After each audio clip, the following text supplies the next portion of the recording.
Great. Welcome, everybody. So on Wednesday, despite all of the video inconveniences, we discussed the submesoscale parameterization.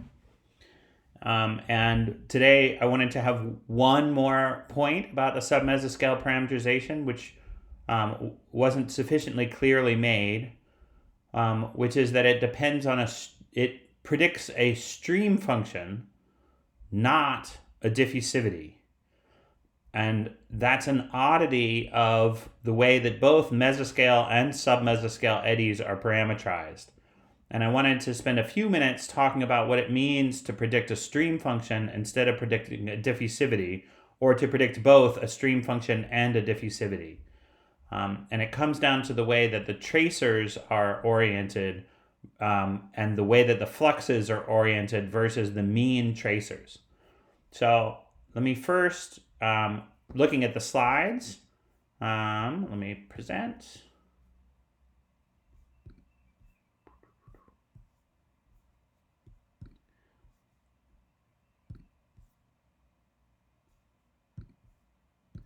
So looking at the slides, there's, can everyone see that?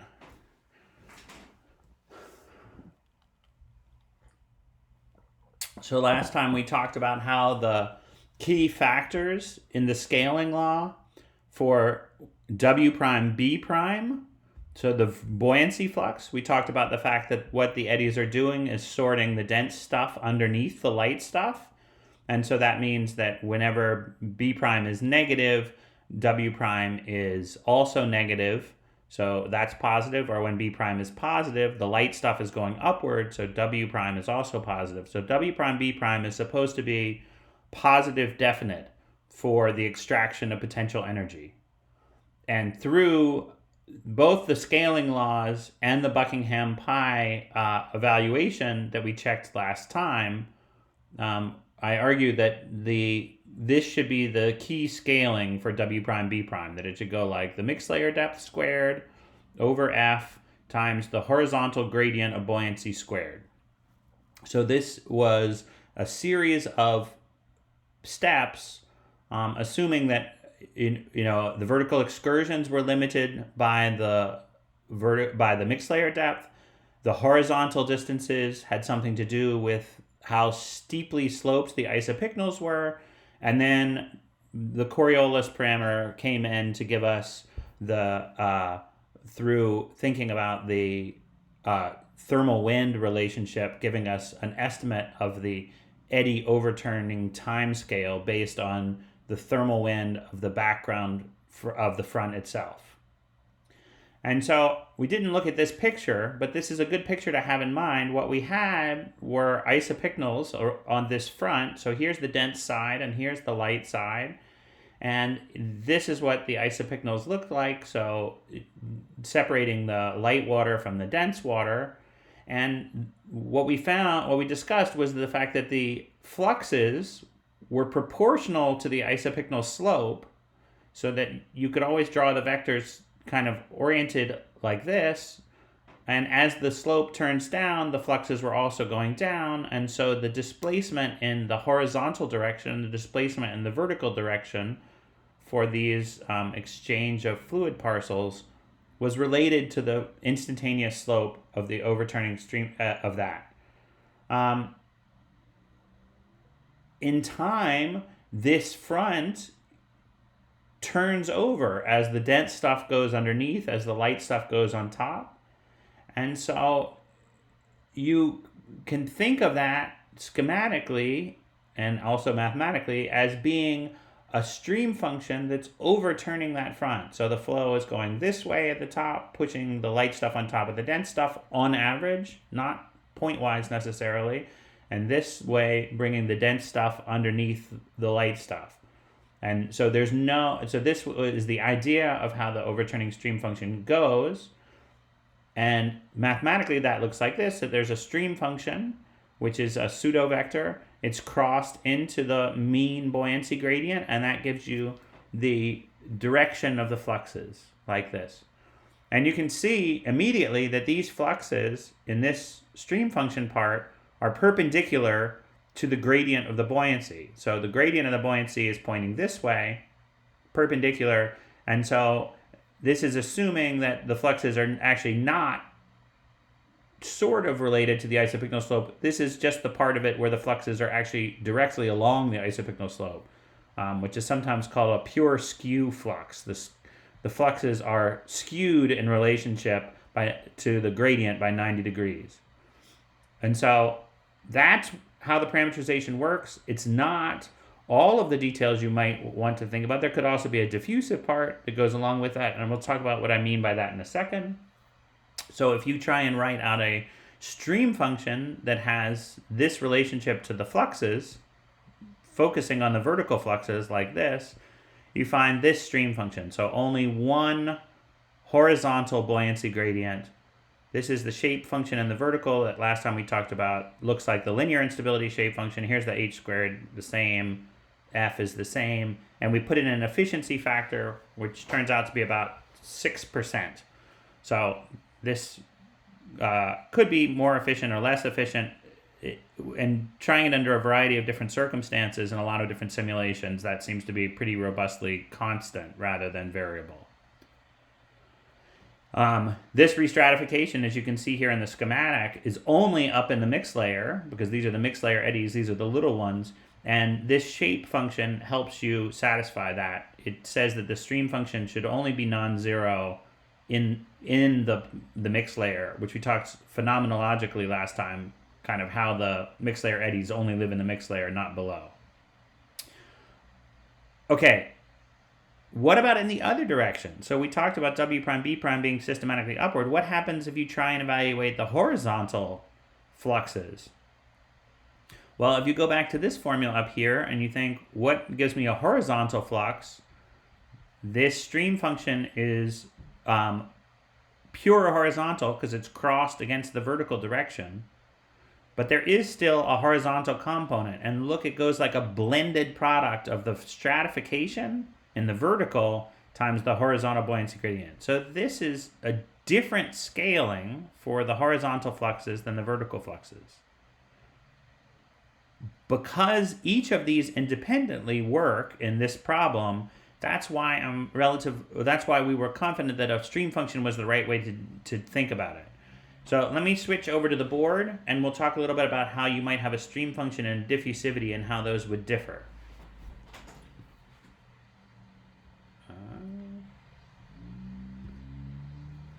Okay. So can everybody see this equation? This is the tracer flux equation. So here we have the flux of a tracer. It could be buoyancy, it could be anything else. This is the concentration of that tracer. Here's the velocity in the I direction. And we're thinking of it in a flux gradient relationship. Oh, and I should have a minus sign. So it's minus some matrix, or formally it's actually a second-rate tensor, times the gradient of the tracer. And so you can think about what this Rij looks like. And let's just do the 2D case.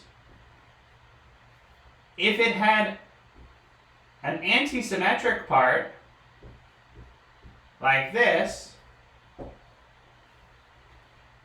then this would actually, the components of this tensor would be the stream function we just talked about. Alternatively, if it were symmetric, or had a symmetric part, we could have a diffusivity, and let's just say it's the y direction, k, z, y, k, z, z. And so this is how you would write a diffusivity, which could be anisotropic. It would have symmetric off-diagonal components instead of anti-symmetric. Actually, let me write that the same way. And then it would have two potentially different values for a horizontal diffusivity and a vertical diffusivity. And actually, writing this with off-diagonal components, what it means is that the diffusion doesn't have to be isotropic. Writing it this way means you could have the diffusivity being stronger in one direction than the other. If you add together a symmetric, let's call this one S and call this one A, an anti-symmetric part and a symmetric part, if you write this out into a symmetric part plus an anti-symmetric part,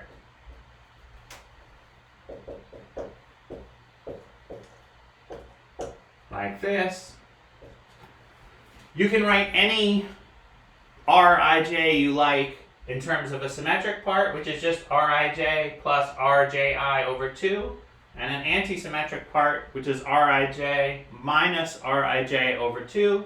So I could do this, always do this, and the important thing here is that once I have the anti-symmetric part, I would interpret that as a stream function, and the symmetric part, I would interpret that as a diffusivity. Schematically, if you think about the direction of the tracer fluxes that go along with this stream function is really in that orientation that I just showed where it's overturning the front. So even though this is an average property, like an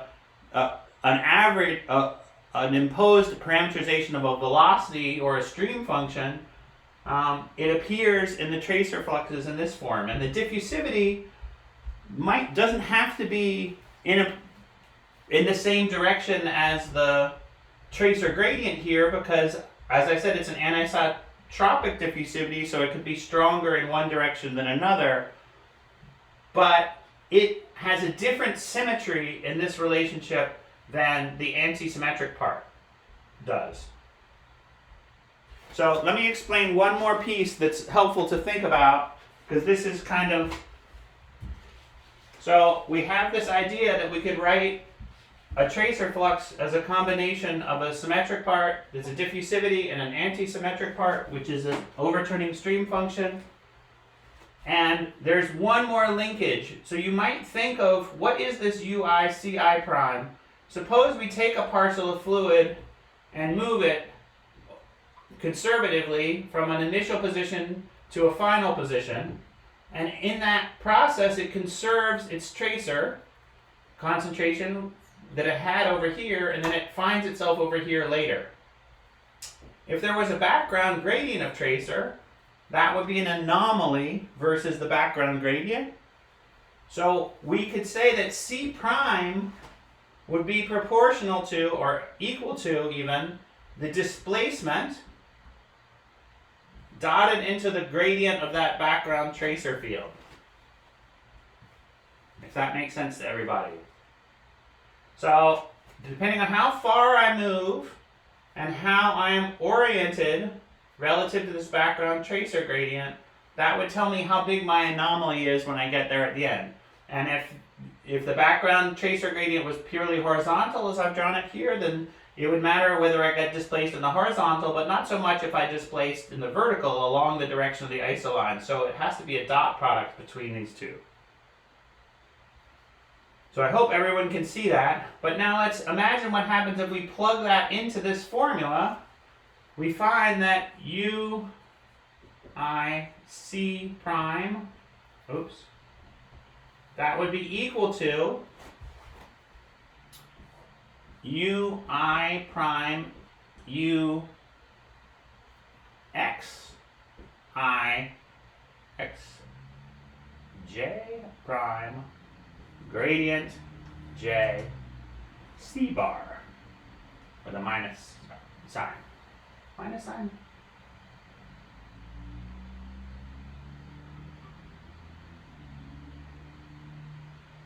No. Alright, not a minus sign. Okay. So now look at what's happened. If I take this assumption to be indicative of how big the tracer anomalies are, the tracer anomalies are have to do with this length scale of displacement, which is the decorrelation length scale. It's the time scale that an eddy moves it's the distance that an eddy moves something before it forgets the trajectory it was on. Is the right way to think about this. Now, instead of something that I've written in terms of the tracer perturbations, I've written in terms of the mean gradient. And so you can see, by relating this to this, that this object, u prime I x j prime bar, is equal to minus r I j. That's what the meaning of that displacement vector is, or displacement tensor is. Okay, so the last point I wanted to make, which is a bit interesting and complicated, is what about this thing? It's a velocity in one direction times a displacement in another direction. I could think of the velocity as just d by dt of the displacement, like that. And then I could think of this thing as being d by dt of a displacement times a displacement on average.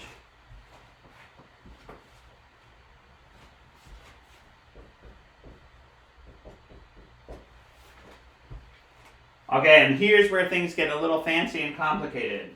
So look at this. The displacement xi, xj is symmetric in I and j, which would suggest, if I forget about where this bar is going a little bit, that rij should be symmetric, and that there would only be a diffusive part of this closure. There wouldn't be an advection at all. If I could write this without that bar there and just write it on those two, it would say that this operator should be symmetric. But in fact, it isn't symmetric because there's another correlation that comes into this game, which is the displacement could have a systematic coupling with other properties of the water masses. So it's not just a pure displacement and velocity. If the tracer concentration has correlations that are not explained by that background flow, it has to do with the fact that geostrophic eddies involve anomalies both in water type, that is high density and low density, or low PV and high PV, or thickness of isopycnal layers and thinness of isopycnal layers, correlates with the direction in which they're propagating. We know that's true because we talked about thin layers having low pressure and therefore being a cyclone, and high pressure being an anticyclone. So following through all of those pieces and thinking about it in terms of the propagation of the tracer along these isopycnal surfaces says that thick anomalies might go one way and thin anomalies go the other way. And that breaks the symmetry in this displacement away from making this Rij object symmetric. So the anti-symmetry of this has to do with the fact that there is another correlation between concentration and velocity displacement that's not explained by that simple displacement along a background field because of that correlation of anomalies of thickness and anomalies in velocity. And I realize that's kind of a complicated extra piece, which is maybe not terribly obvious, but I wanted to explain that that's why a diffusivity isn't the only closure that comes out of an eddy parameterization. In fact, there's also this advective part. So, are there any questions on that?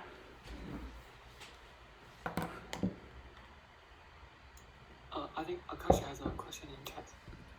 Thank you.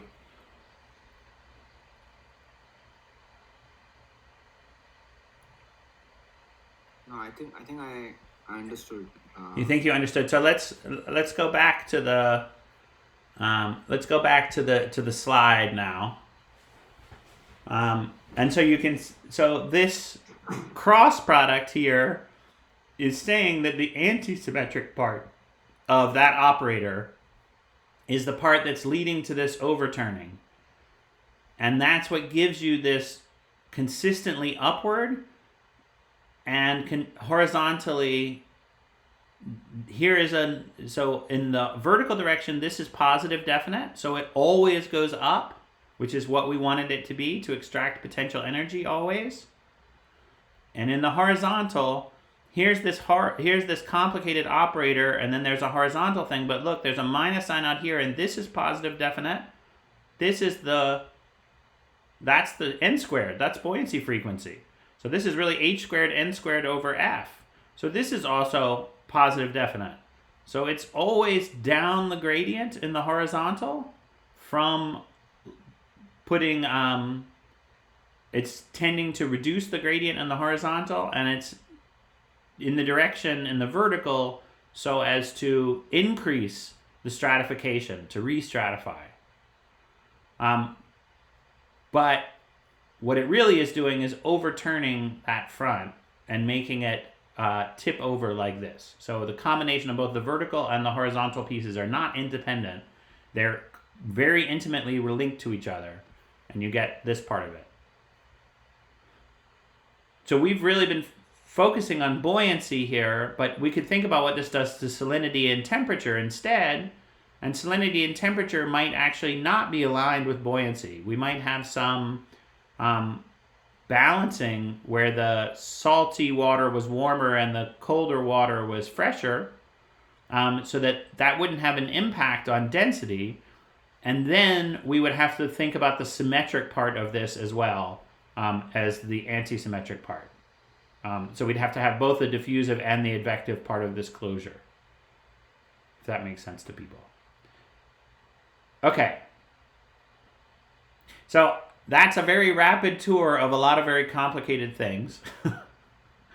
Are there any questions on that before I jump over to talking about the next paper? Whether I have a quick question. Yeah. So the stream function is used because this is buoyancy flux. Was that the reasoning that you said a few minutes ago? So the stream function is used because we really want to have potential energy be positive definite, and the horizontal part should be whatever it needs to be to make it be a stream function, is maybe the way to think about it. So if we go back up here to the stream function itself, it depends on the horizontal part of the buoyancy gradient. So if this was a diffusivity, and I wanted to figure out the vertical transport due to a diffusivity that had this scaling law, I would multiply it by the vertical derivative of buoyancy. And that wouldn't give me a positive definite thing. That would actually be sometimes negative and sometimes positive, depending on the orientation of the gradient.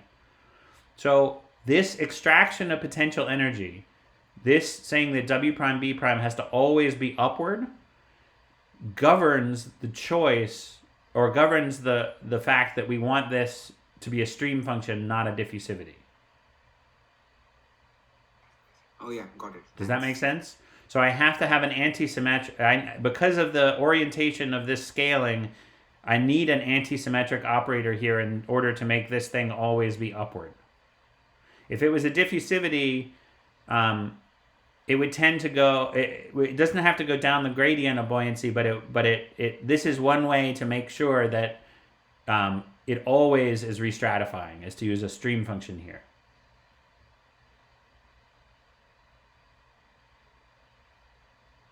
Cool, thanks. Okay. All right, so let me close this window, and let's talk about the Hamilton paper a little bit.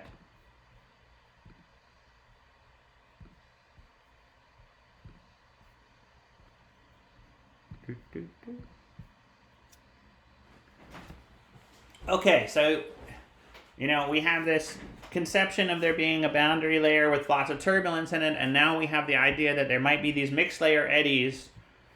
And so we haven't really looked recently at the length scales here, But this is, a mixed layer of sort of 50 meters, and this is a few hundred meters along this side and a few hundred meters along this side.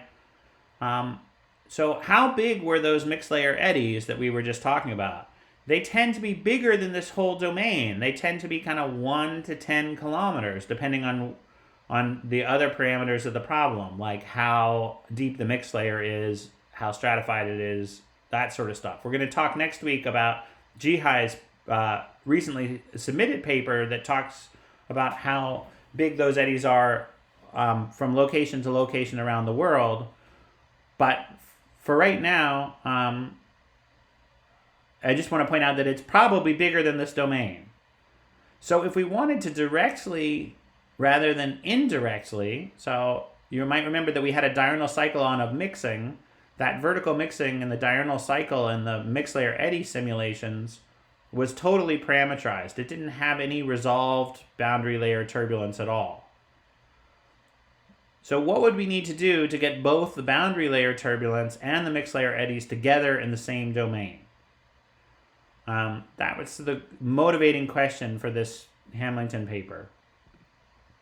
And part of it had to do with the fact that once we plugged in the parameterization for the mixed layer eddies, we found that in some parts of the world things had gotten better, and in other places it had gotten worse. And we thought that it might be some interaction between the boundary layer mixing and the submesoscale that might help explain why the biases varied from location to location. So this is... this may be too complicated to explain in detail, but essentially these figures show that there's an improvement in the boundary layer depth in one part of the Earth where these biases are going down, but then other places the biases were weak and now they're stronger. So we were interested in how that all works. So what we decided to do was to make a really big simulation. So here we're looking from above in this movie. There's warm temperatures here, cold temperatures here. And you can see that this front is growing mixed layer eddies, similarly to what we would have expected from the last images, the other kind of single front at a time. This one is actually not growing mixed layer eddies. This is the side view of the average along that. So you can see here's the eddying front on this side, and then here's the non-eddying front on this side. And you can see from the temperature that there was an initial thermal wind, an initial profile that we had assumed to get that to work. The reason why this is all drifting to the side is because, unlike last time, we have a wind forcing. So we're getting an Ekman transport, Ekman flow to the right of that wind vector. And we also have input waves.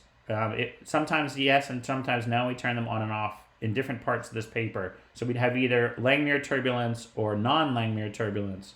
So we had kind of interesting boundary layer dynamics, also with an interesting mixed layer front, one that's forming eddies and one that's not. You might wonder why one of these fronts is stable and one is not. And so think about what the Ekman transport does. And this front, the left-hand front, the Ekman transport is pushing the warm stuff on top of, to the left, on top of the dense stuff. So it's stable. So the Ekman transport is actually doing some W prime B prime for you. This front is re-stratifying. It's hard to see in this part, but you can see it down here, that the warm stuff is being pushed on top of the cold stuff. So it's not being destabilized by the Ekman transport. In fact, it's being stabilized by the Ekman transport. This is what's called an upfront wind. When the frontal direction, when the wind is opposing, has a component opposing the frontal flow, the frontal thermal wind flow, it tends to re-stratify. And that re-stratification apparently is so fast in this case that it's beating the eddies to it. It's extracting potential energy, and the eddies have very little potential energy to extract. On this side, on the other hand, it's a down front wind. So the front, in this case, is flowing in the same direction that the wind is blowing. And in that case, the Ekman transport tends to push cold stuff on top of warm stuff, which accelerates and gives the opposite direction of WB from what the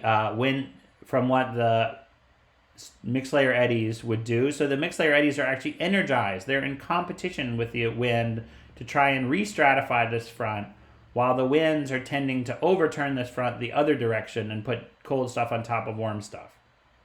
So that's why one of these fronts goes unstable and the other stays stable, is because the potential energy of the Ekman transport is interacting with the eddies.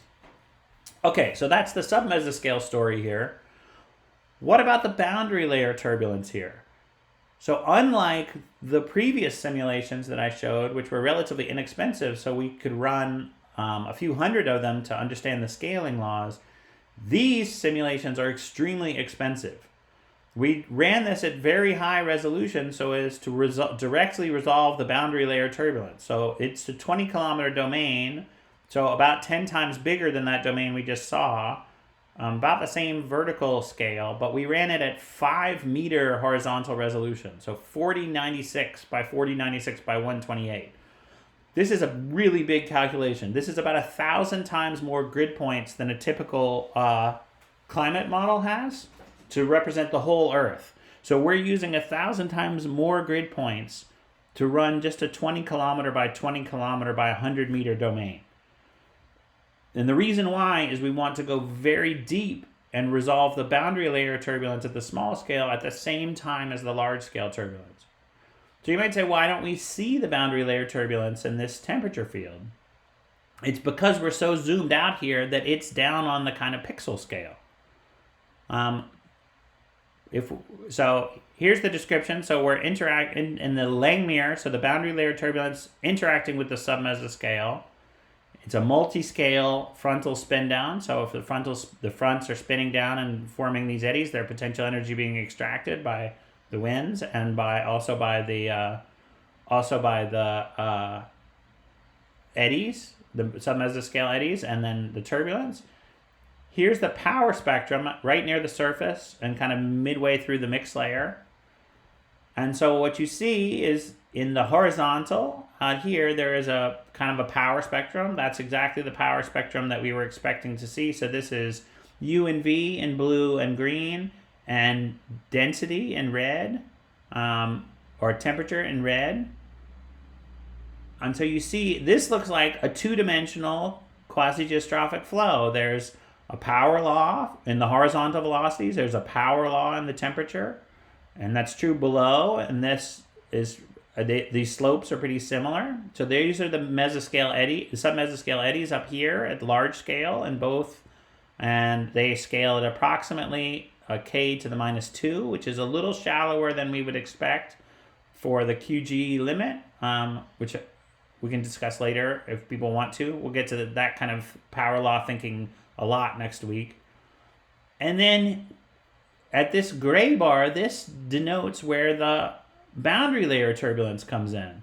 And you can see that there actually is more variability than expected down here by this power law, because those winds are driving boundary layer turbulence as well, which in this particular setup, the submesoscale is relatively weak compared to the boundary layer turbulence. And so you see two different cascades, one for the boundary layer turbulence down here and one for the submesoscales. The black lines are indicating the vertical velocity in the power spectrum. And so here at the large scales, the vertical velocity is, almost 6 orders of magnitude smaller than the horizontal velocity. So it's basically 0, which is exactly what we'd expect for a kind of quasi-geostrophic scaling where the vertical velocity was much smaller than the horizontal velocities. But as we get into the boundary layer turbulence, you see that the vertical velocity becomes as big as the horizontal velocities, at least in this case, which is the solid lines here indicating the case with the Langmuir forcing.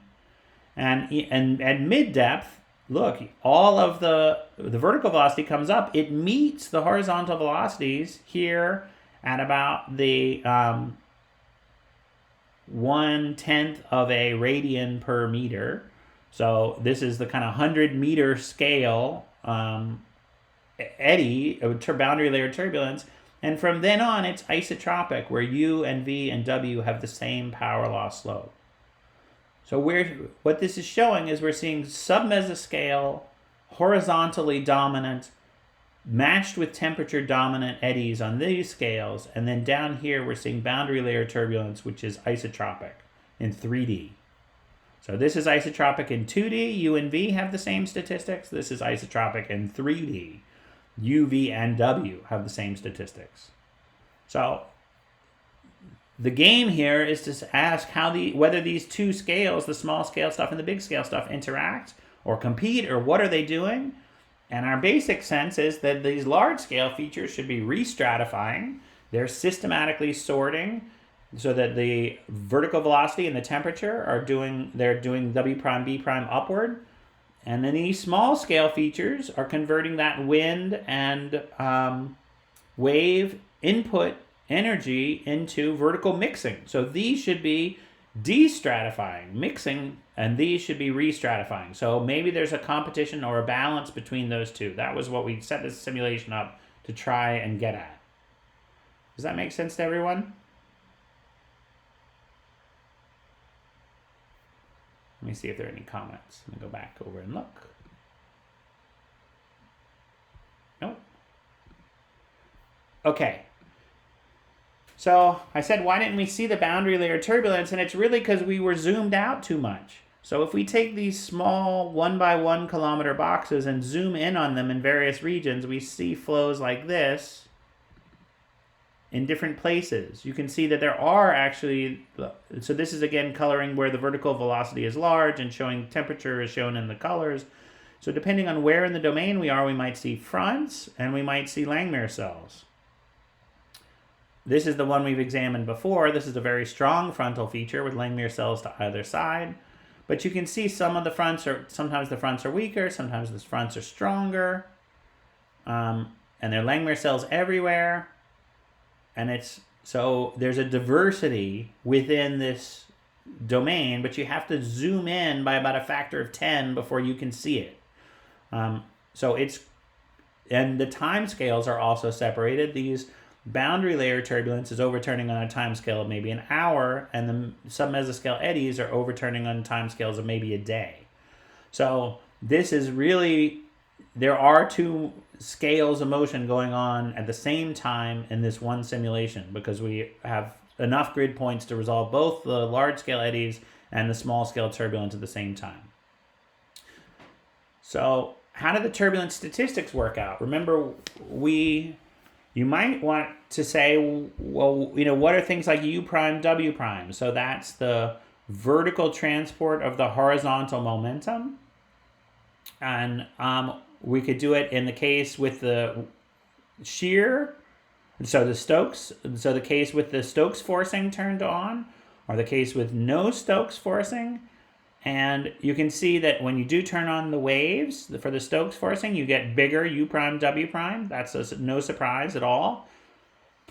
Now let me remember what's in here. Total fluxes shown A, D. So this is the total of that U prime, W prime.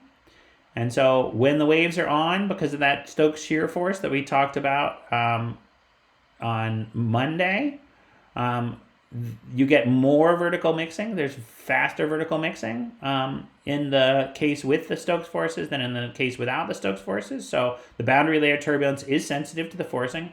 You can see this little jump right here. That's actually the front, the re-stratifying front in this figure. It's harder to see where the submesoscale is, but you can see there are some kind of funny wrinkles over here. That's where all the active submesoscale region is. But if you break this down into a high pass and a low pass, so the high pass has only the boundary layer turbulence, and the low pass has only the submesoscales, that's what you get here. So here's the low pass. So this is the U prime, W prime having to do with the submesoscales. Pretty weak. Not a whole lot of that signal, but maybe these features down here that go really deep are part of the submesoscale. But here's the high pass. And in the high pass, you see that you get pretty much the whole of the total signal from the boundary layer turbulence. So U prime, W prime, the Reynolds stresses that tend to be transporting momentum from the surface winds downward in the boundary layer are dominated by the small scale features. Over here, we're looking at the temperature fluxes. So it's the same layout where this is the Stokes column, this is the no Stokes column, this is the same range in the vertical. Now we could have, if W prime theta prime is positive here, then we tend to have a restratifying effect. And if it's negative here, we tend to have a mixing effect. And look, you see kind of in the total, you see kind of a hash of positive, negative, positive, negative, positive, negative, positive, negative, positive, negative. So it's not even obvious whether it's uniformly mixing or uniformly destratifying where in the midst of these submesoscale features. Over here, where near the front, the restratifying front, the upfront wind front, you can see that there's just pure mixing. So this over here where there are very weak submesoscales, pretty much the boundary layer turbulence is just mixing, and you're getting a big negative W prime theta prime. So out here pure small scale stuff is mixing, making the boundary layer deeper, making it less stratified. That's what's going on over there. But here in the submesoscale active region, there's a balance of both the negative mixing fluxes and the positive restratifying fluxes. And now look at look at how I just accentuated that. The mixing part, the negative fluxes here, is all in the small scales. This is almost systematically negative. Very few positives, just some positives down here where that's actually probably waves, not mixing. And then in the submesoscale, at least within the boundary layer, it's systematically positives. That's true whether you have the Stokes forces or just the winds. It's true in both cases. The turbulent mixing here is a little bit weaker in the case without Stokes forces, but it's still systematically negative. And so that is exactly what we see. We see a balance between restratification, that is W prime theta prime upward, W prime buoyancy prime upward, positive W prime theta prime in the submesoscales, negative W prime theta prime at the mixing small scales, boundary layer scales. So there is really a combination, an interaction between those two. If we take an average over the whole domain, we see kind of the same story where now we have enough room to express all of the components of the Reynolds stress tensor. So UU, VV, WW, UV, UW, VW, in all the different components. And so here it's the high pass is the blue and the total is the black. And essentially what you see is that in all cases, the Reynolds stresses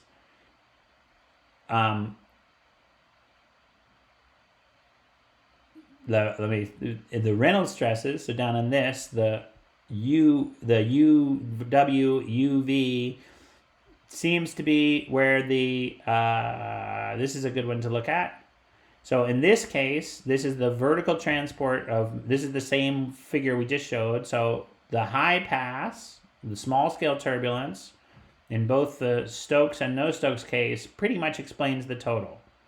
That's true in the other direction as well, the VW direction. So now this is the momentum along the front direction, and you can see that it's carried by primarily the high pass stuff. The low pass stuff is pretty close to zero in both of these directions.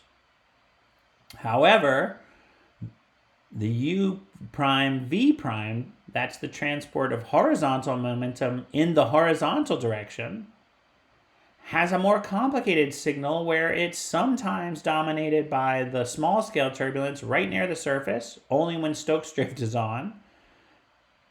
And then down deeper, it's dominated by those large submesoscale eddies. So the low pass is explaining the total. So the horizontal transport of momentum is a combination of both.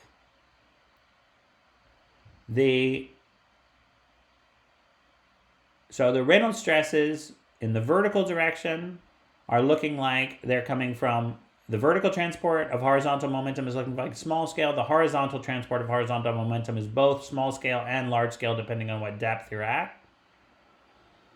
The kinetic energy is in UU and VV is dominated by the submesoscale structures, the low pass, but in WW is dominated by the small scale structures. So the vertical velocity variance is dominated by the small scale structures. The horizontal velocity variance is dominated by the large scale structures, which is again what we saw from the power spectra. And then this last part essentially goes back to show that the horizontal transports of temperature are dominated by the submesoscale rather than the small scale boundary layer turbulence, but the vertical transports are pretty well balanced between a contribution from the small scale stuff and a contribution from the large scale stuff. So this figure is showing the mixing restratification balance. This figure is showing that the horizontal transports are dominated by the submesoscale, as we would have guessed from mixing length theory. Okay, so I have a bunch of other stuff that I could talk about that comes out of this paper, but let me see whether there are any questions.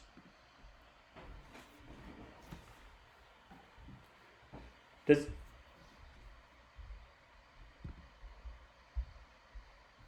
everyone understand how the hypothesized balance between mixing and restratification works?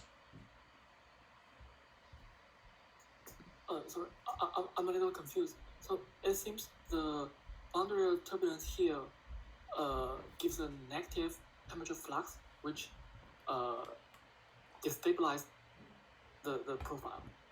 That's correct. So you can think of it two ways. It's adding potential energy. It's converting from the kinetic energy input at the surface into potential energy.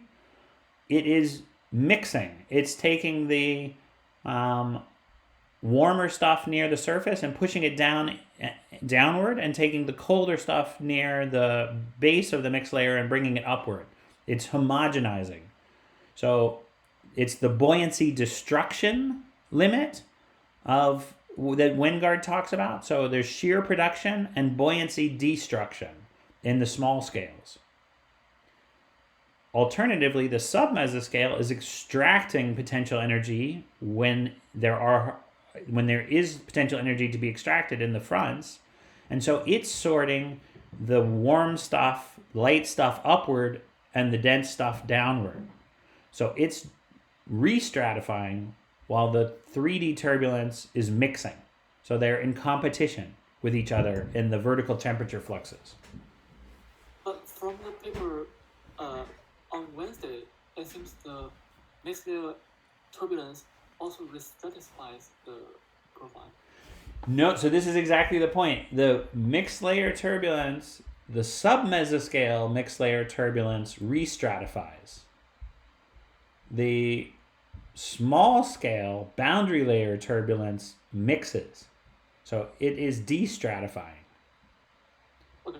So that's exactly that's what I was trying to get at in this figure here. The right-hand side is showing that they're in opposite directions, whether you're looking at the high pass or low pass. The high pass tends to be downward transport of thermal energy, and the submesoscale tends to be upward transport of thermal energy. So restratifying and mixing. So it's important to think that's really a key distinction between the baroclinic instability process, that it is extracting potential energy, and the shear turbulence or Langmuir turbulence process that's extracting kinetic energy from the shear profiles.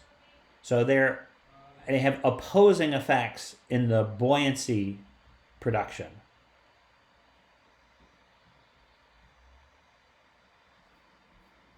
So by mixed layer turbulence, we always mean the submesoscale thing.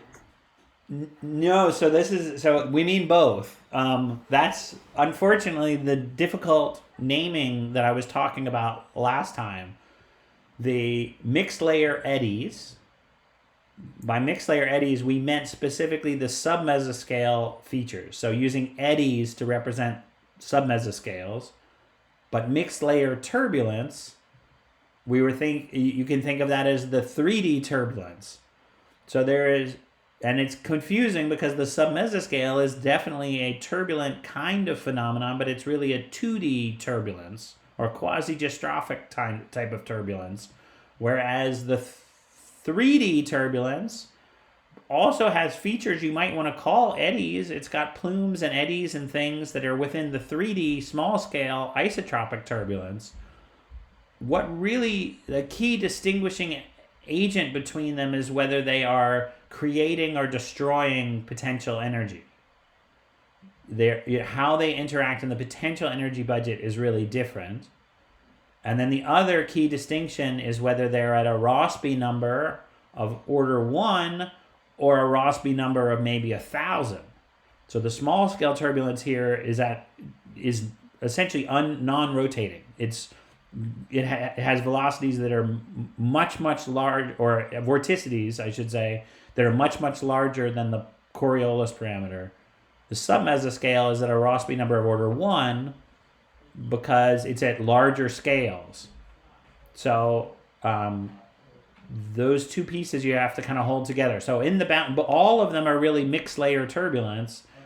Both the eddies and the isotropic turbulence are all turbulent. They're just turbulent in different ways because the submesoscales are behaving in a way that looks like quasi-geostrophy, quasi-two-dimensional turbulence, extraction of potential energy from the mean to the eddies. And the 3D turbulence is going the opposite way. It's three-dimensionally isotropic, and it is creating potential energy out of an extraction of mean kinetic energy.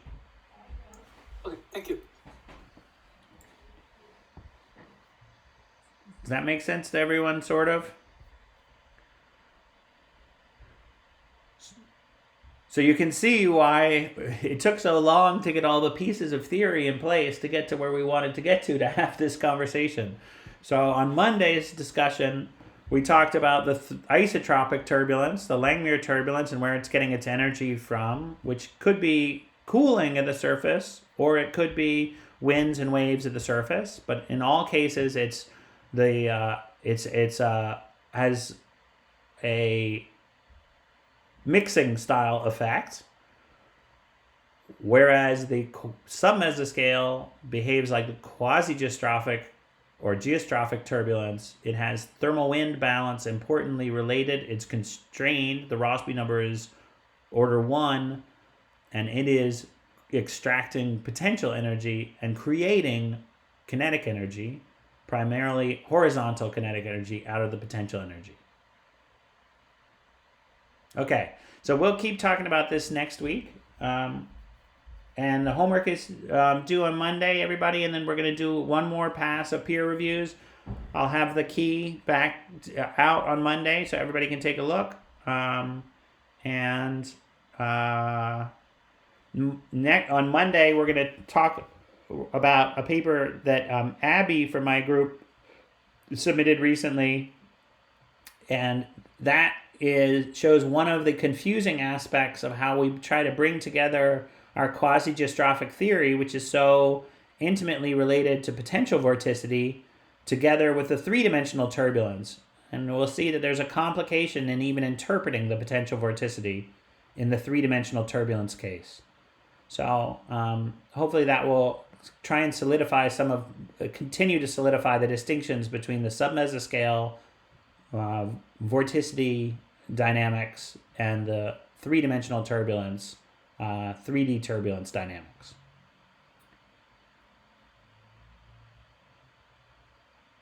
Okay.